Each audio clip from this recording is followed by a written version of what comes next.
انسانوں میں نیکی کے بڑے مختلف بلکہ متضاد تصورات جو ہیں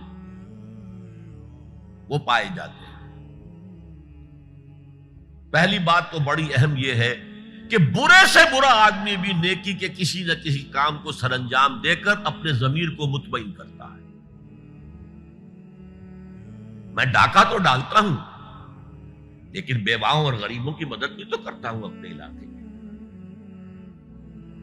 میں فلاں کام تو کرتا ہوں لیکن فلاں مزار پر جا کر میں نے چادر بھی تو چڑھائی ہے، وہاں دیگ بھی تو پیش کی ہے۔ اس کی وجہ کیا ہے؟ ابھی جس چیز کا ذکر ہو رہا تھا، ضمیر، کانشنس، یہ انسان کی باطنی شخصیت کا ایک بہت اہم جز ہے۔ ضمیر کا لفظ اس معنی میں قرآن میں نہیں آیا،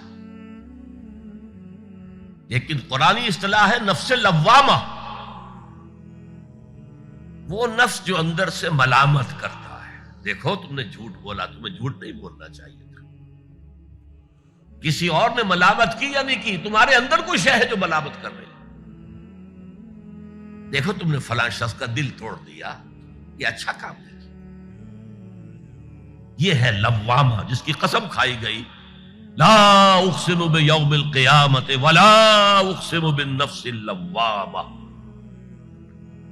یہ نفس لوامہ ہر انسان میں ہے، اور جیسے ہمارے ظاہری وجود کے تقاضے ہیں، بھوک لگتی ہے، پیاس لگتی ہے، اسے کپڑے کی ضرورت ہے موسمی اثرات سے بچاؤ کے لیے، یہ جو مانوی شخصیت ہماری اندر ہے یہ بھی کچھ ڈیمانڈ کرتی ہے،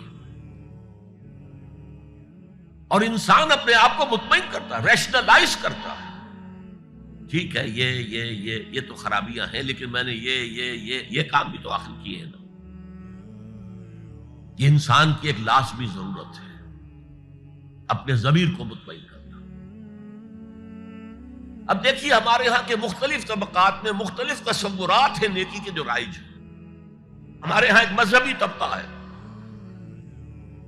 جس کے نزدیک اصل اہمیت ریچولز کی ہے، عبادات کی ہے، رسومات کی ہے۔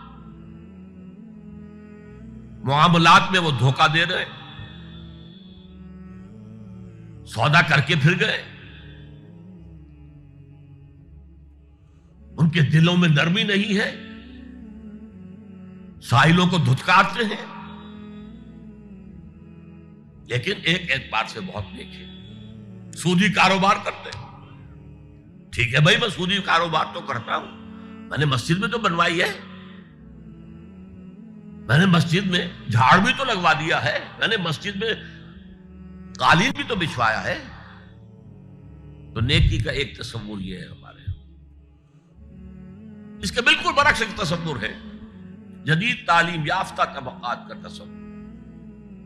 آپ نے بارہا سنا ہوگا گفتگو، بھائی اصل نیکی یہ ہے کہ کوئی کسی کو دھوکہ نہ دے، جھوٹ نہ بولے، وعدہ پورا کرے،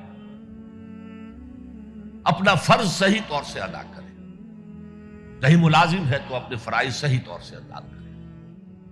باقی رہ گئی نماز روزہ، یہ تو انفرادی باتیں ہیں، یہ کوئی کرتا ہے تو اپنے لیے، نہیں کرتا ہے تو کوئی بات نہیں۔ یہ دونوں ایک دوسرے کے بالکل برعکس تصورات ہیں،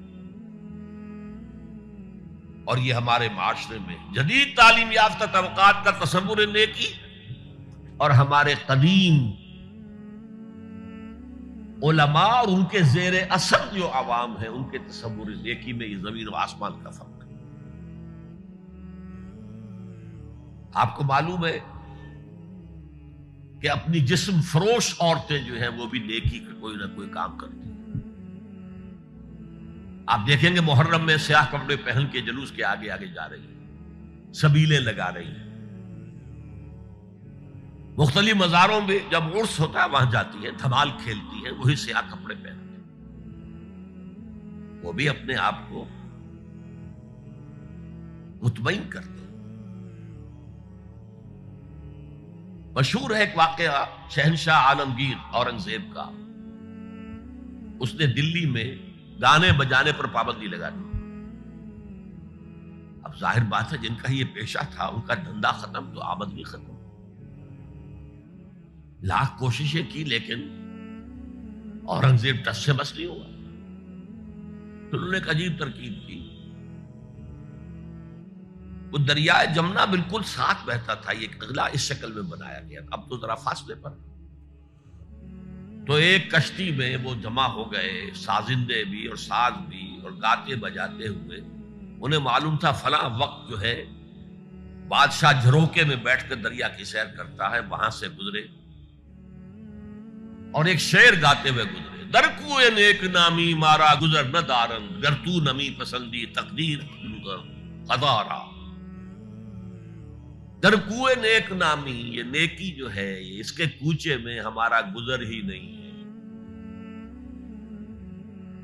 در کوئے نیک نامی مارا گزر نہ دارن، یہ تو اللہ کی طرف سے فیصلہ ہے، اس کی مقرر کردہ تقدیر ہے. گر تو نمی پسندی تغییر کل قضارا، اگر تجھے پسند نہیں ہے تو تقدیر بدل دے. تو بادشاہ ہنس پڑا اور اس نے کہا کہ ٹھیک ہے بھائی، گانے بجانے کی حد ہے، تمہیں اجازت. تو ہر ایک طبقے کا اپنا ایک تصور ہے نیکی کا. جیسے میں نے پہلے عرض کیا، بڑے بڑے ڈاکو جو ہیں وہ اپنے علاقے کے بیواؤں یتیموں کی سرپرستی کرتے ہیں. ویسے نہایت درندگی، صفاقی، انسانی جان کی کوئی حیثیت ہی نہیں. تو نیکی اصل میں کس شے کا نام ہے، کون سی چڑیا کا نام ہے، نیکی حقیقت میں کیا ہے، وہ ہے اس آیت کا مضمون. میں مثال دیا کرتا ہوں، ایک عام قصہ ہے کہ کسی گاؤں میں پہلی مرتبہ ہاتھی آیا. اب وہاں نابینا لوگ جو تھے انہیں بھی پتہ چلا ایک عجیب جانور آیا ہے. وہ آئے اور کسی نے اس کی ٹانگ کو ٹٹولا. اس نے کہا ہاتھی ایک ستون کے مانند ہے. کسی کا اس کے کان کے اوپر ہاتھ پڑا، اس نے کہا چھاج کے مانند ہے وہ. کسی نے پیٹ کو ٹٹولا، بہت بڑا ڈھول ہے وہ. بالکل یہی معاملہ ہے نیکی کے تصور کے بارے میں. اڑائے کچھ ورق لالے نے، کچھ نرگس نے، کچھ گل نے. چمن میں ہر طرف بکھری ہوئی ہے داستان میری. کسی نے نیکی کا ایک حصہ لے لیا، کسی نے دوسرا لے لیا، کسی نے تیسرا لے لیا. وہ مکمل سراپا نیکی، حقیقی نیکی کس میں ہے، یہ ہے اس آیت کا مضمون.